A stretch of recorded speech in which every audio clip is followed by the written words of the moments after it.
Mesdames, Messieurs, bonjour et bienvenue à l'actualité internationale sur Kivu Morning Post. Les CICR annoncent avoir facilité la libération et la remise à l'F-123 des 15 personnes détenues par les autorités congolaises dans le cadre du mécanisme de Doha sur les prisonniers entre Kinshasa et les mouvements politico-militaires. Ketia Rugameka.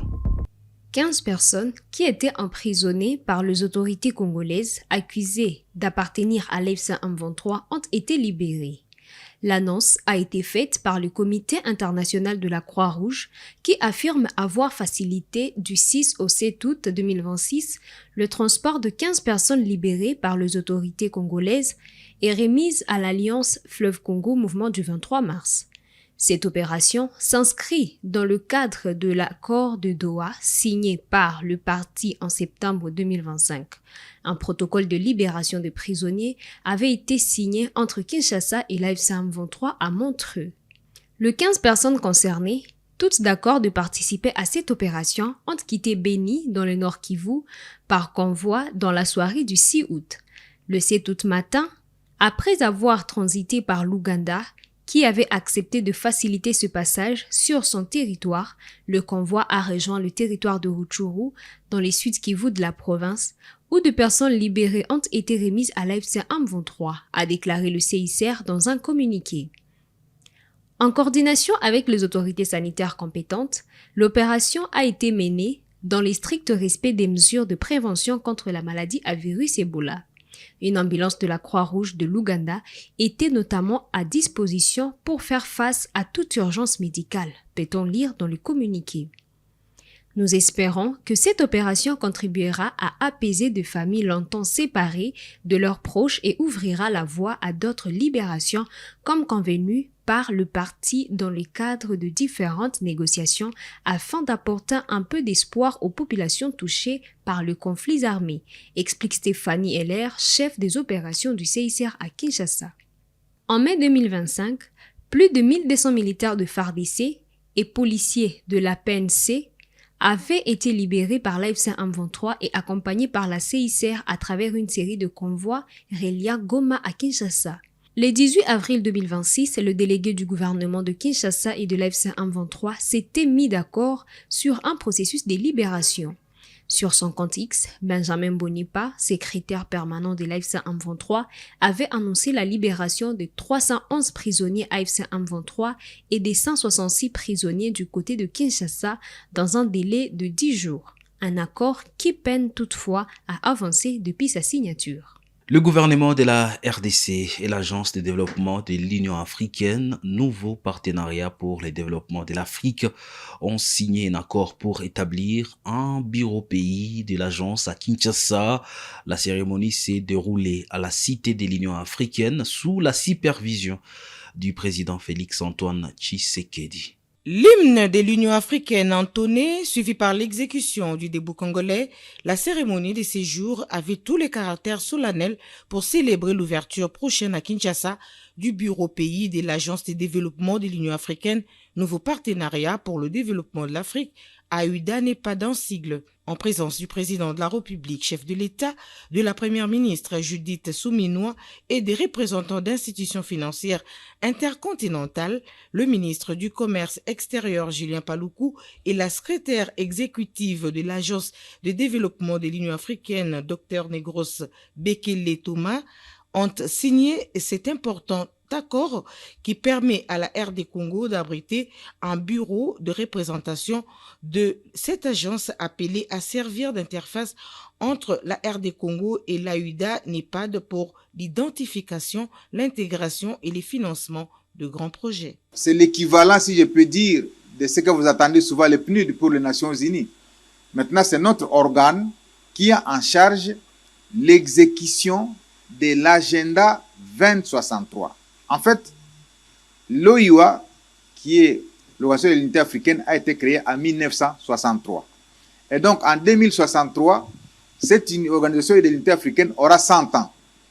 Et elle a tracé une trajectoire qui voudrait qu'en 100 ans, il faudrait que l'Afrique sorte totalement de la pauvreté. En 100 ans, il faudrait que l'Afrique finisse avec les guerres, les famines, les catastrophes. En 100 ans, il faudrait que l'Afrique soit interconnectée. Mais pour y arriver, il faut des projets. Mais pas simplement des projets, il faut aussi des moyens. C'est la raison pour laquelle, en 1991, elle a créé une agence pour dire, nous pouvons avoir de belles idées, mais si on n'a pas un organe d'exécution de nos idées en termes de projets, de mobilisation des ressources, en termes de moyens, eh bien, nos idées vont continuer à mourir dans les tiroirs. Alors, la RDC, comme a rappelé madame dans son mot de tout à l'heure, son développement ne dépend plus simplement de nous-mêmes. Le développement de la RDC est une priorité du continent. Parce que les ressources que nous avons, les potentiels que nous avons, ces ressources-là et ces potentiels sont importants pour le développement du continent. Je prends l'exemple du grand projet INGA. Si on réalise dans le cadre de cette agence le projet INGA, on va donner à 300 millions, entre 300 millions et 600 millions d'Africains de l'électricité. Ça montre que on ne peut plus voir la RDC comme pays isolé, mais on doit le voir comme un maillon dans la chaîne de développement du continent. Pour la secrétaire exécutive de l'AUDA-NEPAD, l'ouverture du bureau pays de son institution à Kinshasa va accélérer la mise en œuvre de l'agenda 2063 de l'Union africaine. Le pays est prêt à nous accompagner, sachant que cette agence est le vôtre aussi. Et le nôtre, c'est commun. C'est une agence de l'Union africaine. Donc, ils ont beaucoup d'importance sur l'autosuffisance, le développement de ce pays, de ce continent, doit se faire par les peuples, par les expertises, par notre propre ressource. Vraiment qu'on soit autosuffisant de mettre en œuvre nos programmes de développement. Donc ça, c'est quelque chose qui est profond. Et c'est aujourd'hui, c'est une démonstration d'engagement du président et du peuple congolais. Puisque quand on parle des programmes continentaux, la mise en œuvre de ce programme continental se fait au niveau régional et au niveau national. Donc on doit accélérer la mise en œuvre des projets au niveau national pour que ça aide au niveau régional et au niveau... À Brazzaville, le ministère de l'économie forestière et le programme des Nations Unies pour le développement, PNID, ont signé un accord pour soutenir le programme national de développement de produits forestiers non ligneux en République du Congo. Cet accord vise à promouvoir ces ressources et à renforcer leur contribution au développement durable dans cette partie de l'Afrique. Reportage. C'est parti pour une nouvelle collaboration qui pourrait dans quelques années produire des dérivés économiques à la hauteur des attentes. Le ministère de l'économie forestière et le programme des Nations Unies pour le développement se mettent ensemble pour la promotion et la valorisation des produits forestiers non ligneux en République du Congo.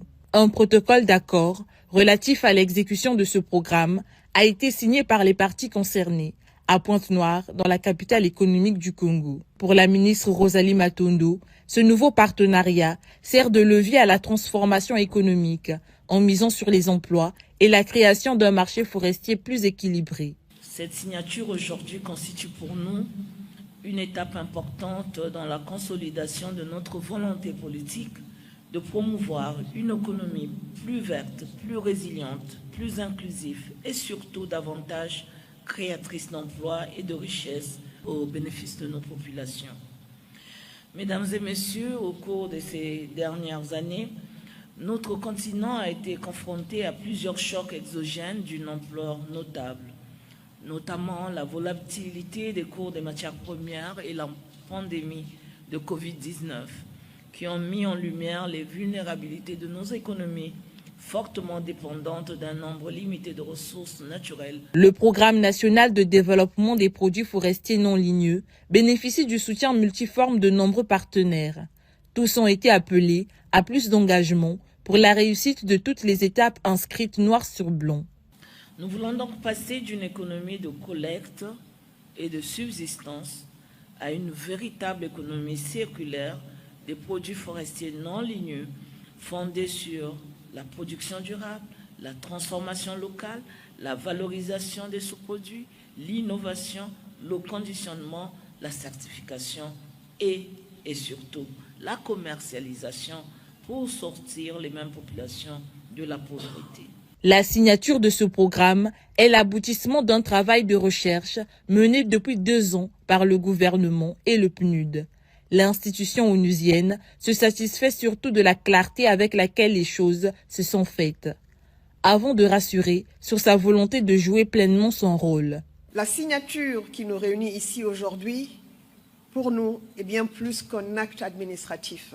Elle traduit une ambition commune, celle de transformer les richesses de nos forêts en opportunités économiques durables, accessibles aux populations locales, aux peuples autochtones, aux femmes, aux jeunes et aux personnes les plus vulnérables. Les produits forestiers non ligneux, que ce soit miel, que ce soit le poivre, que ce soit le bambou, que ce soit les chenilles, les asperges, le gneto, le saka, le matembele, etc., sont présents dans la vie quotidienne de chaque famille au Congo. Soit dans la consommation journalière d'au moins 6 millions de personnes en République du Congo, au moins. La consommation de centaines de millions de personnes dans le bassin du Congo et de milliards de personnes sur la planète. C'est donc une économie à part entière, à valoriser pleinement dans tout son potentiel, sans mentionner, bien entendu, les vertus alimentaires et protéiques en matière de santé, culturelle, car c'est des produits artisanaux de première main qui contribuent ainsi à préserver, à valoriser et à perpétuer les savoir-faire des populations qui exploitent ces produits rares et précieux pour notre vie. Une richesse naturelle dont l'exécutif, par l'entremise du ministère de l'économie forestière, promeut depuis plusieurs années. Ancien président de la République, Patrice Talon a été élu président du Sénat béninois avec 24 voix sur 25. Dans son premier discours, il a appelé à travailler dans la convivialité et le consensus pour le développement, mais également le bien-être du pays. Madame la sénatrice, notre doyenne d'âge au second, Mesdames et Messieurs les sénateurs, chers collègues, permettez-moi, à mon nom personnel et au nom de tout le bureau élu, complété du rapporteur suppléant, notre gratitude pour l'honneur et la confiance que vous venez de nous faire en nous confiant la direction de notre illustre institution pour les 5 années à venir. La convivialité et l'esprit de consensus que nous venons d'instaurer à l'occasion de l'adoption du règlement intérieur de l'institution et de la désignation de son bureau nous honore tous et constitue un gage certain pour l'accomplissement de notre mission avec responsabilité, dignité et efficacité dans l'intérêt supérieur exclusif de notre beau et grand pays.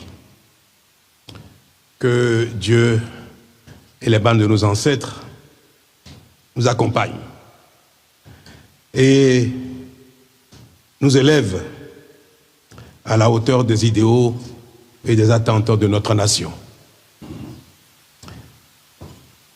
À titre personnel, je voudrais vous rassurer de ma disponibilité, voire de mon engagement à œuvrer au bon fonctionnement d'un Sénat qui sera pour nous comme une famille. Nous avons tous vécu depuis quelques jours une ambiance extraordinaire qui a gommé, effacé nos divergences. Désormais, nous serons face à cette responsabilité d'œuvrer en convivialité, en consensus, comme une famille, comme des amis,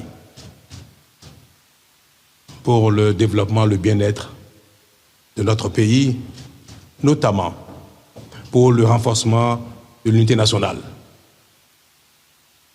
pour le renforcement de la stabilité politique de notre pays pour le renforcement de la paix, de la démocratie. Je donnerai le meilleur de moi-même et je veux compter sur chacun de vous pour nous rappeler à l'ordre chaque fois que nous ne serons pas à la hauteur. Vive le Sénat, vive le Bénin.